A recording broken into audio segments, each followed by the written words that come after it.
for you!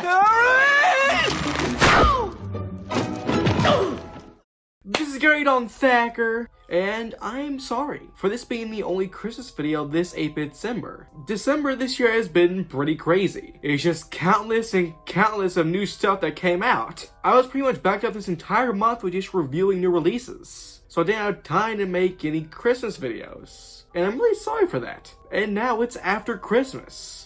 And usually the Best Film of the Year awards is my last video of the year. But I can't let 8-bit December go without a Christmas video, so I'm gonna give you at least one Christmas video. And also, new lighting. It looks fantastic. Now this looks very professional, not very cozy in my opinion. So I think maybe this is kind of more what we should go for. I think this kind of gives more of a cozy kind of fireplace feeling.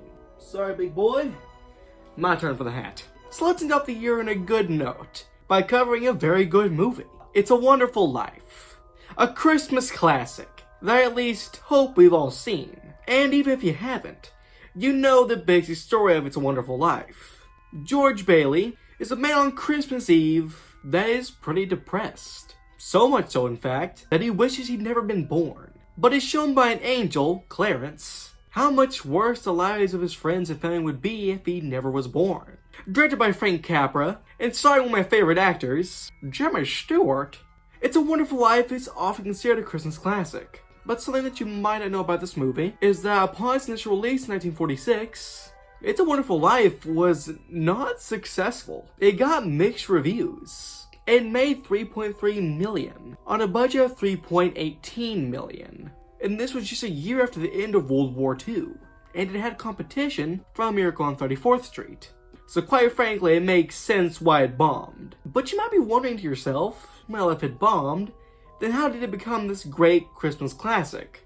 Well, I guarantee your first thought is that over time it slowly became a cult classic that exploded into popularity, like other films have in the past, like Killer Clowns from Outer Space, for example. Well, not exactly. Since It's a Wonderful Life bombed, the many studios that produced it, including Liberty Films, RKO Radio Pictures, and Paramount, didn't bother renewing the film's copyright, and it ran out in 1974. And since it was a Christmassy movie, a lot of TV channels played It's a Wonderful Life during the Christmas season. And so pretty much by the late 70s, it was a Christmas classic. It's a Wonderful Life isn't a cult classic, because while it did take a few decades for it to get popular, it pretty much happened all at once. And this is actually a pretty common thing that happens to movies. Sometimes movies just aren't successful the first time. And since they're not very popular, they don't have a very high price tag. So a lot of TV channels can show them a lot of times. After a decade or so, they become very popular. This has happened to films like The Wizard of Oz, Willy Wonka and the Chocolate Factory, Hocus Pocus, Donnie Darko, The Iron Giant, The Thing. Sometimes box office bombs become hits on TV. There's a few movies from this year that I can see becoming hits on TV and streaming later on. So if there's a film that comes out that you quite enjoy, but doesn't do so hot, maybe in a decade or two, turn on the TV. Because maybe it's just getting a little bit more love.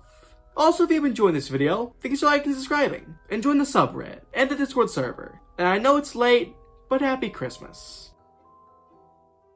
And a Happy New Year. Assuming there's no more videos this year, I'll see you all in 2025. But I guess for now, bye-bye, Scarlet Thacker.